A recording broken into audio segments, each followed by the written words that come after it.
মুসলমান ইমানদারগণ গভীর মনোযোগ। আল্লাহ রাসূল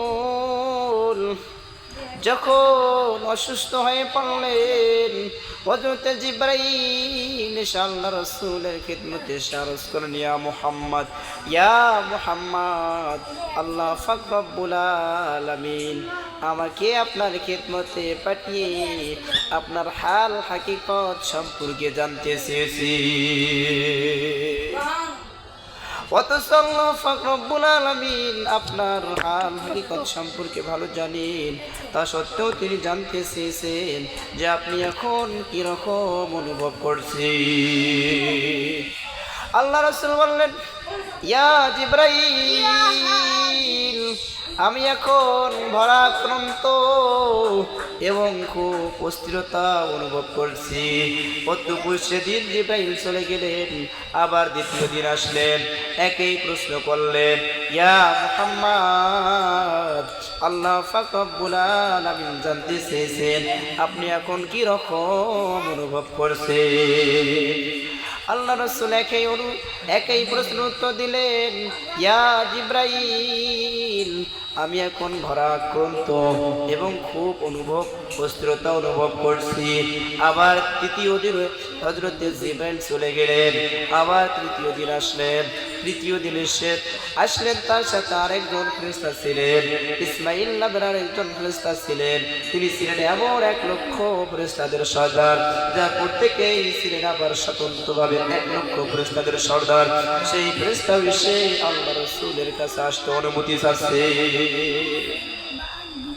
সেই ফেরেশতা এসে আল্লাহ রাসূলের কাছে আসতে অনুমতি চাচ্ছেন। আল্লাহ রাসূল হযরত জিবরাইলকে তার পরিচয় সম্পর্কে জানতে চাইলেন এবং তাকে অনুমতি দিলেন। অতঃপর হযরত জিবরাইল আলাইহিস সালাম বললেন, এই যে ইয়া মুহাম্মদ, এই যে মালাকুল মাউত আজরাইল ফেরেশতা, তিনি এসে আপনার কাছে অনুমতি চাচ্ছেন। তিনি আপনার পূর্বে কোনো মানুষের কাছে, দুনিয়ার কোনো রাজা বাদশা কোনো মানুষের কাছে যাইতে অনুমতি চান না। সেই ফেরেশতা এসে আপনার কাছে আসতে অনুমতি চাচ্ছেন। অতএব আপনি তাকে অনুমতি দাও। আল্লাহ রাসূল তাকে আসার অনুমতি দিলেন।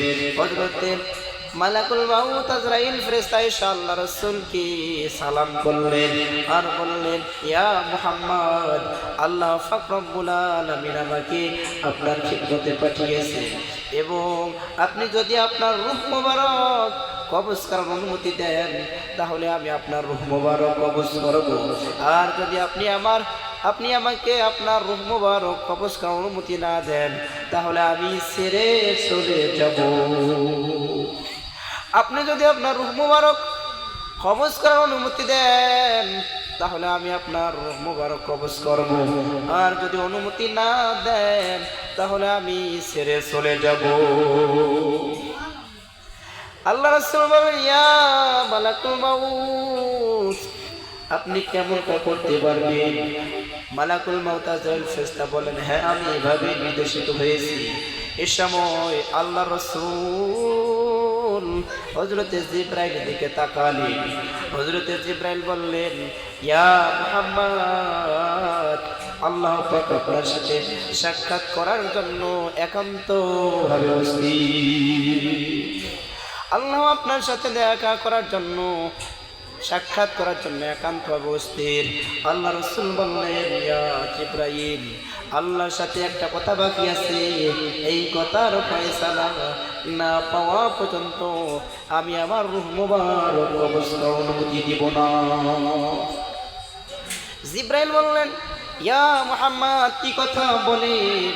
আল্লাহ রাসূল বলেন, তুমি যাও আল্লাহর কাছে শুনে আসো, আমি ইন্তেকাল করব, আমার ইতিম উম্মতদের কি হবে?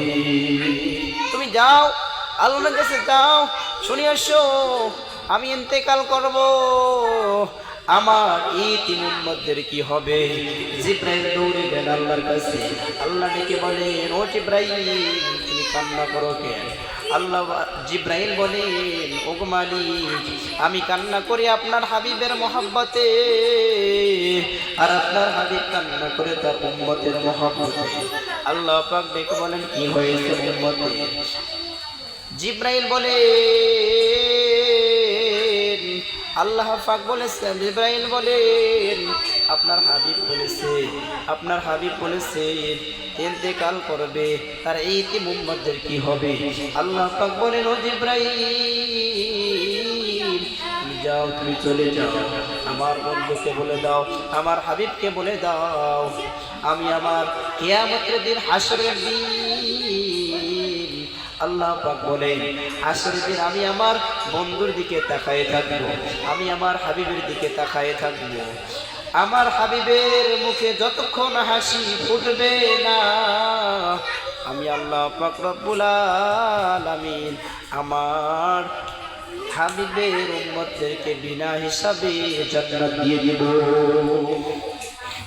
জিবরাইল আল্লাহ পাক রব্বুল আলামিন বলেন, ও জিবরাইল তুমি চলে যাও, আমার বন্ধুকে বলো হাসরের দিন আমি আল্লাহ আমার হাবিবের দিকে তাকাইয়া থাকবো, আমার হাবিবের মুখে যতক্ষণ হাসি ফুটবে না, আমি আল্লাহ পাক আমার হাবিবের উম্মতদেরকে বিনা হিসাবে জান্নাত দিয়ে দিব।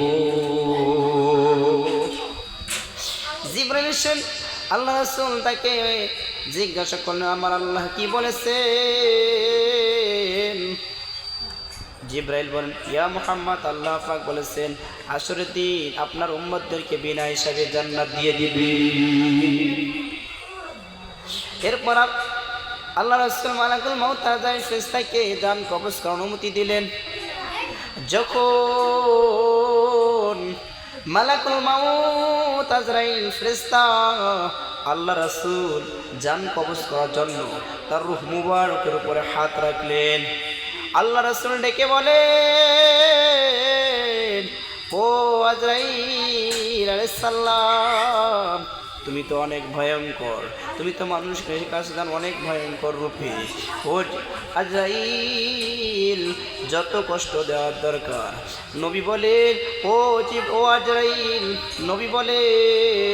ও আজরাইল যত কষ্ট দেওয়ার দরকার আমি নবীকে দিয়ে দাও, কিন্তু আমার গুনাহগার উম্মতদেরকে দিও না।